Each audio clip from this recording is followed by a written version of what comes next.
Está no ar o seu programa diário com as notícias mais importantes no horário do almoço em 15 minutos ou até menos. Afinal, o objetivo aqui é ir sempre direto ao ponto. Eu não garanto que essas notícias ajudarão na sua digestão, mas eu garanto que você estará sempre bem informado sobre os fatos como eles são, sem aquela velha manipulação da imprensa militante. Vamos lá. A Comissão de Constituição e Justiça da Câmara dos Deputados deve discutir nesta quinta-feira, 28 de novembro, o projeto de lei número 1169 de 2015, que é de autoria do deputado Carlos Henrique Gaguin e trata da recontagem de votos em eleições. O texto desse projeto propõe alteração na Lei número 9.504 de 1997, que determina as normas para as eleições, para que seja possível então fazer a recontagem física dos votos em eleições para cargos federais, estaduais e municipais. O debate na comissão foi um pedido do relator desse PL, o deputado José Medeiros, e, segundo ele,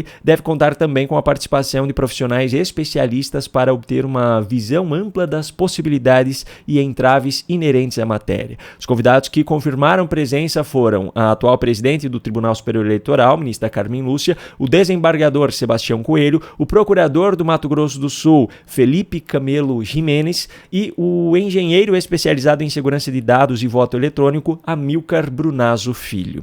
Também foram convidados o desembargador federal William Douglas e o ex-chefe do setor de TI do TSE, Giuseppe Giannino, mas ambos não confirmaram presença.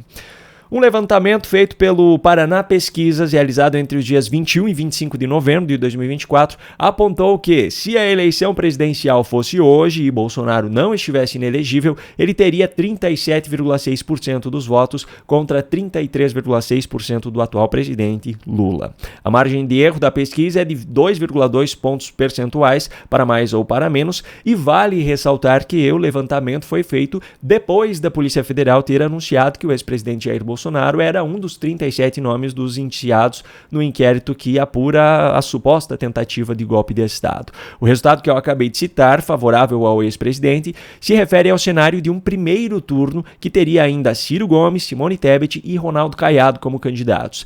Se o primeiro turno fosse realizado com os mesmos candidatos, mas com Michele Bolsonaro no lugar do marido, a pesquisa aponta que ela teria 27,5% dos votos e Lula 34,2%. Se o substituto de Bolsonaro fosse Tarcísio, a pesquisa mostra ele com 24,1%, enquanto Lula teria 34,7%. Se Ratinho Júnior fosse o candidato, ele teria 15,3% contra 34,4% de Lula, e no caso de Romeu Zema representar a direita, ele teria 12,2% dos votos contra 34,7% de Lula. A pesquisa testou ainda dois cenários de primeiro turno com Fernando Haddad substituindo Lula. Enquanto o atual presidente se manteve na faixa entre 33% e 35% em todos os cenários em que foi testado, o ministro da Fazenda teve um resultado desastroso para a esquerda.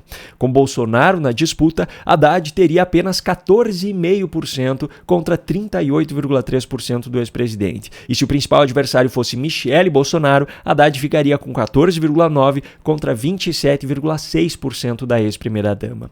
Nesse último cenário, por sinal, ele perderia até para Ciro Gomes, que, de acordo com a pesquisa, teria 17% dos votos. No cenário de segundo turno entre Lula e Bolsonaro, a pesquisa aponta que o vencedor seria Bolsonaro, com 43,7% contra 41,9% de Lula. Entre Lula e Michele, Lula teria 42,7% e Michele 40,8%. Entre Lula e Tarcísio, o petista também venceria com 43% contra 39,2% do atual governador de São Paulo.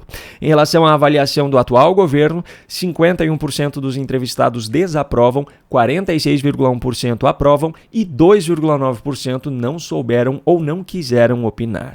Eu, particularmente, que fique claro que isso é minha opinião, não costumo levar a sério pesquisas eleitorais. Mas o resultado apresentado nesse estudo mostra que, mesmo com mais um indiciamento por parte da Polícia Federal, o ex-presidente Jair Bolsonaro continua sendo o nome mais forte do país. A pesquisa mostra também que o substituto com mais chances de vencer seria justamente a esposa dele, Michele, e ainda que Lula é o único nome com força na esquerda brasileira. De Lula para Haddad, há uma queda do patamar de 34% para 14% dos votos. Para a esquerda brasileira, o futuro é motivo para muita preocupação. Para a direita, reacende a chama da esperança.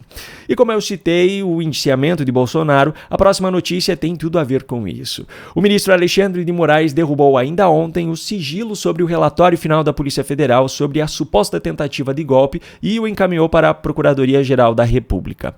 O documento tem ao todo 884 páginas, está disponível agora publicamente na internet e eu pretendo destacar os seus principais pontos no vídeo de logo mais aqui no canal, pois eu ainda estou terminando de fazer a leitura. Enquanto Moraes dava publicidade ao relatório em questão, o governo Lula acabava de vez com outra investigação. Por meio da Comissão de Ética da Presidência da República, o governo de Luiz Inácio Lula da Silva decidiu arquivar o pedido de investigação contra o ex-ministro dos Direitos Humanos e Cidadania, Silvio Almeida. Com isso, um caso se encerra sem que qualquer informação ao processo tenha sido divulgada. Informação em relação ao processo tenha sido divulgada, pois desde o início ele esteve sob sigilo. No entanto, segundo fontes do Palácio do Planalto, o processo que acabou de ser arquivado não tem relação com a série de denúncias de assédio moral e sexual contra Silvia Almeida, que envolviam inclusive a outra ministra da Igualdade Racial, Aniele Franco. Portanto, essa investigação ainda está em andamento, de acordo com a Comissão de Ética da Presidência. A Câmara dos Vereadores do Rio de Janeiro foi invadida na noite dessa terça-feira por volta das 19 horas no horário de Brasília, enquanto era discutido o projeto de lei complementar 186 de 2024, que altera dispositivos do Estatuto dos Funcionários Públicos do Poder Executivo do município do Rio de Janeiro e do Plano de Cargos, Carreiras e Remuneração dos funcionários da Secretaria Municipal de Educação. Dentre outras coisas, o projeto regula a contagem da carga horária dos integrantes do quadro de pessoal do magistério, que passa a ser contada em minutos em vez de ser contada em horas. Funcionários públicos da área da educação dizem que essa medida retira benefícios da categoria. A invasão que impediu a continuidade da sessão e fez com que ela fosse adiada foi registrada em vídeo.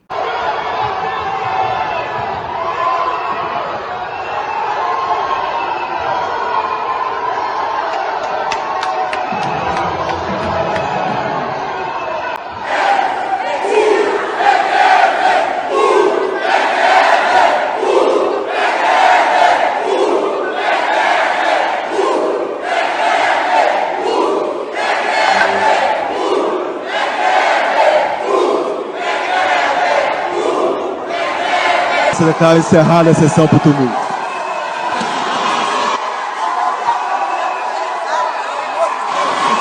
Convoca a sessão ordinária para amanhã às 14 horas. Está encerrada a sessão. O engraçado é que os mesmos veículos de imprensa que chamaram de terroristas aqueles que invadiram os prédios dos três poderes em Brasília no dia 8 de janeiro de 2023 se referem agora aos invasores da Câmara do Rio de Janeiro apenas como manifestantes e se referem ao ato apenas como protesto. Ou seja, não importa o que se faz nesse país, o que importa é quem faz. O Superior Tribunal de Justiça e o Tribunal Superior do Trabalho decidiram, em sessões distintas, restabelecer o pagamento do adicional por tempo de serviço para juízes, popularmente chamado de quinquênio. Esse bônus é destinado a magistrados que completam 5 anos de serviço.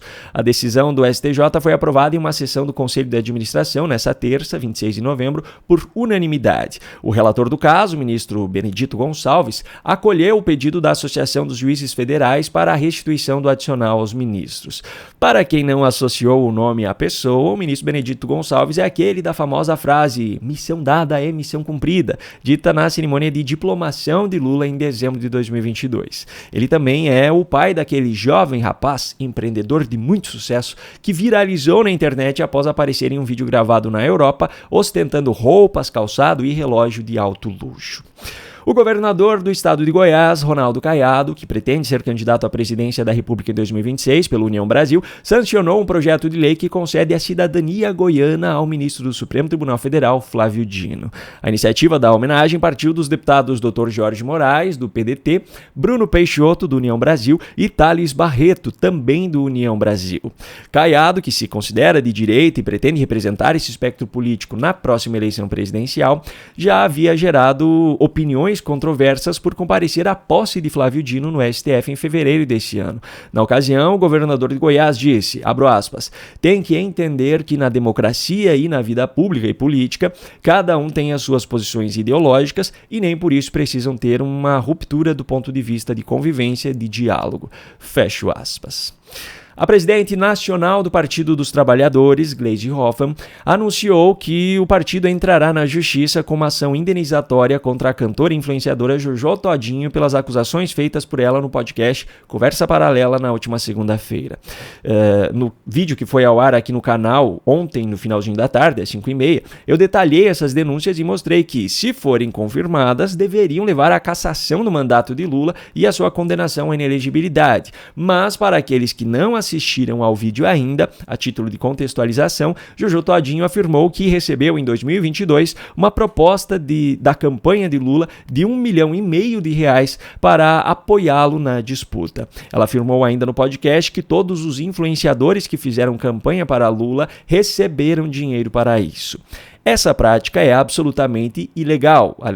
Além de ser proibida pelo próprio TSE, ainda configura a prática de Caixa 2, pois esses supostos pagamentos não foram declarados na prestação de contas da campanha, e o próprio TSE havia decidido em março de 2022, poucos meses antes da eleição presidencial, confirmar a inelegibilidade de um candidato ao Senado em 2018 por ter feito exatamente a mesma coisa, por ter pago influenciadores para fazerem campanha para ele.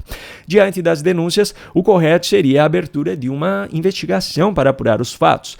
Até o momento, já foram apresentadas denúncias formais e Jojo Todinho foi convidada a prestar esclarecimentos na CCJ da Câmara, mas não houve até agora nenhuma sinalização da justiça ou da polícia de que alguma investigação será aberta. Como eu falei no vídeo de ontem, é muito provável que as denúncias não sejam apuradas. Eu espero estar errado, mas o histórico da justiça brasileira não é nada animador. Se o programa de hoje foi útil para você e está atendendo a sua expectativa de se manter bem informado de forma rápida e objetiva, clique em gostei aqui embaixo do vídeo para que o YouTube recomende ele para mais pessoas. Quanto mais brasileiros tiverem acesso a informações fora da imprensa militante, mais chances nós teremos de mudar a realidade do nosso país. Logo mais, a partir das 17h30, estará no ar mais um vídeo com conteúdo inédito aqui no canal e amanhã, neste mesmo horário, nós nos vemos novamente aqui com mais notícias. Até lá!